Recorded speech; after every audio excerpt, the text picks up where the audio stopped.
Ni saa 6 kamili mbashara kwenye mitabendi na kwenye mitandao kwa maisha sasa na yajayo.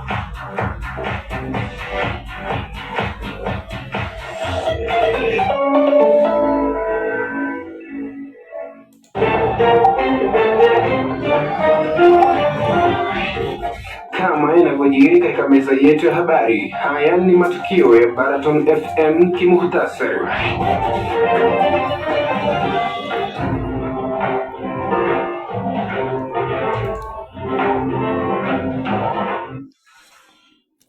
Ujambo mpenzi msikilizaji na karibu. Imetimia awamu ya saa 6 ya Dira ya Afrika Mashariki. Hizi ndizo habari tuliokuandalia kimuhtasari. Jina langu ni Felix Michael Odhiambo.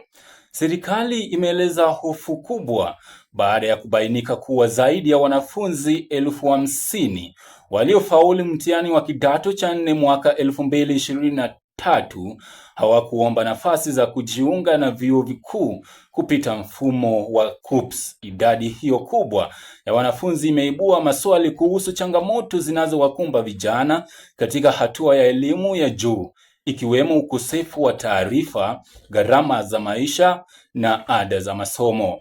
Waziri wa elimu ameeleza kuwa serikali inachunguza sababu halisi za wanafunzi hao kutojitokeza, huku akidai kuchukua hatua za haraka kuhakikisha kila mwanafunzi anayeweza kupata elimu ya juu hapotezi fursa hiyo.